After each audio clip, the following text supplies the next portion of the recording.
hacer un poco también hincapié en este detalle, ¿no? De que ella se construye como una heroína también porque logra cuidar su cuerpo, ¿sí? Estas son todas cosas para cuestionarse. Que bueno, pues podríamos entrar en detalle si lográramos hacer alguna clase, algún debate en algún momento, pero bueno, fíjense cómo se construyen las dos imágenes. Estoy hablando, diciendo mucho construyen, pero es así. Las cosas en la literatura se construyen, y bueno, cuando hablamos de Ostranenie también hablamos de un poco de esto, de cómo la literatura nos hace cuestionar algunas cosas o nos muestra algunas cosas que por ahí no están a simple vista en la realidad, o qué sé yo, cuando vemos noticias o cuando leemos historia. La literatura tiene esa cosa. Hay una frase muy importante, una frase que me gusta mucho creo que era de Platón, que decía que la literatura estaba más cerca de la verdad que la propia historia. Y en cierto punto tiene razón, porque la literatura muestra los límites de la estructura que nos domina. Pero bueno, voy a ir un poquito a las citas de la historia. Yo les había comentado que la historia sucede en el desierto y que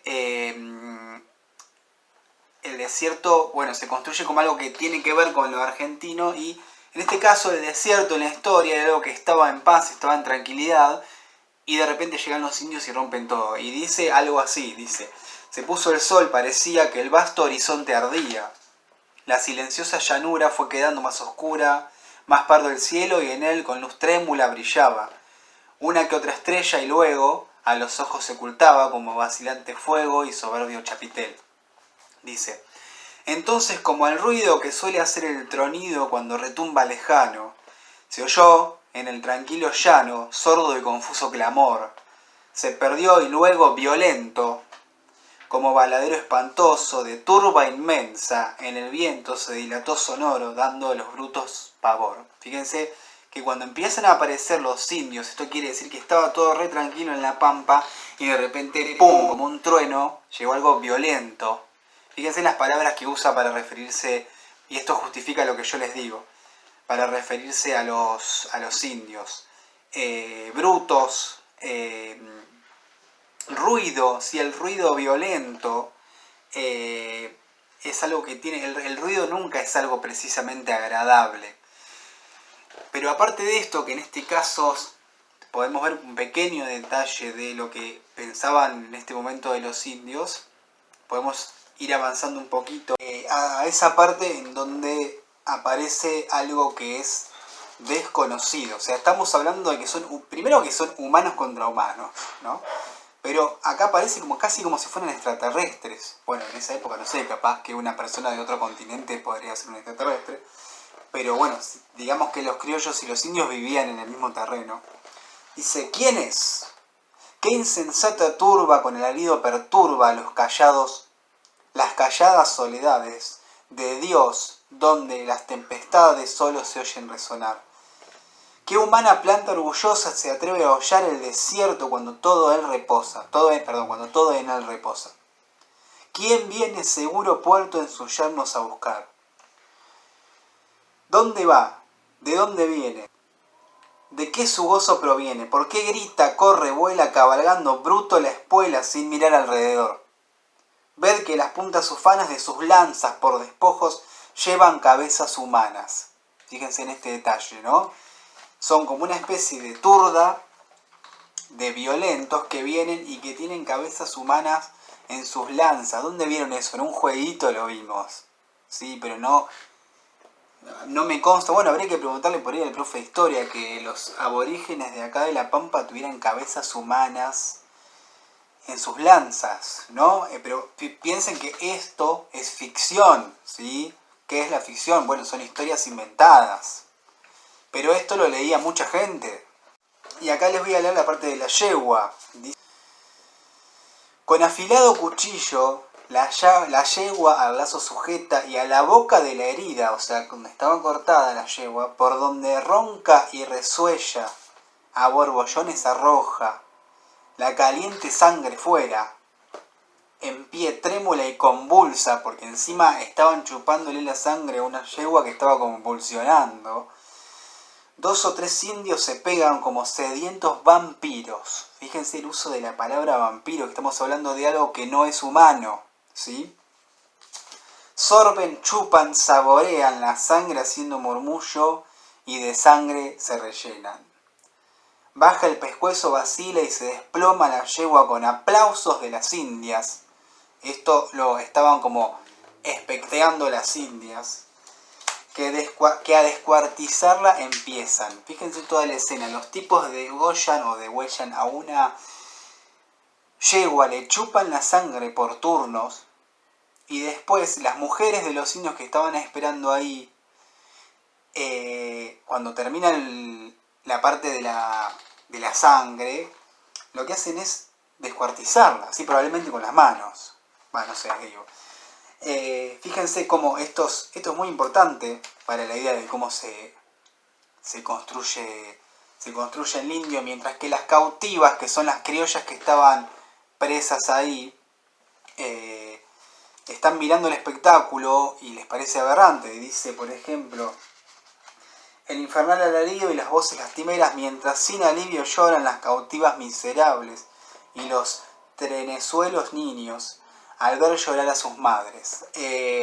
¿No? Esta idea de la cautiva criolla como algo todo lo contrario. En vez de tener a las mujeres indias que van a descuartizar a una yegua como si fueran animales, y por otro lado tenés a las cautivas que estaban ahí, que son miserables, que son débiles, que lloran, que bueno, son todas cosas reacciones que ellas tienen ante lo que están haciendo los indios, que son las mismas reacciones que se buscaba que tenga el lector al leer esto en esa época, ¿no? Era lo que se esperaba que se piense del indio. La escena donde María empieza a escaparse aprovechando que los indios estaban todos borrachos y dormidos. Fíjense cómo se va construyendo la imagen casi física, digamos, la imagen literalmente hablando de la heroína parada mirando a los indios desde arriba. Dice, una mujer en la diestra un puñal sangriento muestra. Sus largos cabellos flotan desgreñados y denotan de su ánimo el batallar. Ella va toda de oídos sobre salvajes dormidos, va pasando. Escucha, mira, se para apenas respira y vuelve de nuevo a andar. Ella marcha y sus miradas vagan en torno a azoradas, cual si creyesen ilusas las tinieblas confusas, mil espectros divisar, ¿no? Hay como una cosa, incluso mil espectros de como que ve fantasmas, hay una cosa incluso de como de magia negra o de fantasmas o de cosas espectrales que están alrededor de ese mundo de los indios, de rituales desconocidos y cosas inhumanas. Ella va y aún de su sombra como el criminal se asombra, alza, inclina la cabeza, pero en un cráneo tropieza y queda al punto mortal. Un cuerpo gruñe y resuella y se resuelve, mas ella cobra espíritu y coraje y en el pecho del salvaje clava un agudo puñal. Fíjense, no, espíritu y coraje. Los adjetivos, presten atención a los adjetivos que se van agregando a la lista de lo que es lo criollo y después los adjetivos que se agregan a la lista de lo que es lo indio, digamos. Aparte que se refiere cuando yo dije que ella volvía a buscar al bebé y que se cruzó con los otros cristianos que ya habían matado a los indios. Y uno de los cristianos le dice, horrible matanza hizo el cristiano aquel día. O sea, ahí como que de alguna manera asumen que fue bastante atroz lo que hicieron igual. Ni hembra, ni varón, ni cría de aquella tribu quedó. Fíjense esto, estamos hablando de que las palabras para referirse a una familia de indios son, por un lado, hembra, y por el otro lado, el hijo del varón y de la hembra, es la cría, como si fueran animales. ¿Sí? Mientras que por el otro lado habíamos visto que había palabras para los criollos como coraje, como, no sé, pureza y ese tipo de cosas. Y por último, ya los dejo, les voy a leer la partecita del final, donde aparece esto del ombú y de la cruz y qué sé yo. Fíjense las palabras que usan todavía para lo que es lo criollo. Nadie sabe cuya mano plantó aquel árbol benigno, ¿sí? Benigno. Primera palabra, ¿qué significa benigno? Bueno, todo lo que tiene que ver con lo bueno. Ni a quien su sombra el signo puso de la redención. Redención tiene que ver con, son palabras cristianas.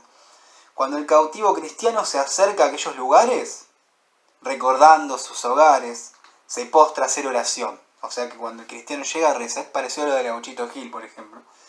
Fama es que la tribu errante, o sea, la tribu errante serían los malos, si hasta allí llega embebida, en la casa apetecida de la gama y avestruz, al ver del ombú gigante, la verdosa cabellera, o sea, está como creando una imagen de un ombú, está humanizando al ombú, ¿sí? Está, o sea, animaliza a humanos como los indios, pero humaniza un árbol que representa a la muerte de María, por ejemplo.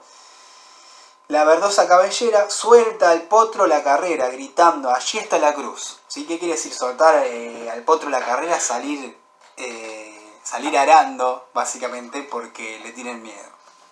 Bueno, fíjense cómo esto justifica lo que yo decía, cómo de alguna manera la muerte de María marcó terreno, que era justamente lo que los criollos querían.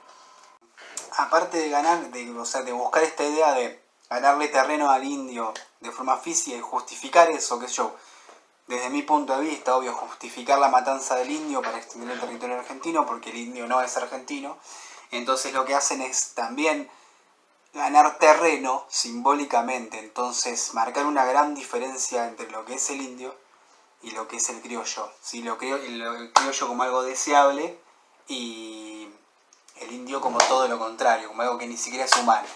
Bueno, espero que les haya gustado la clase, les mando un abrazo a todos.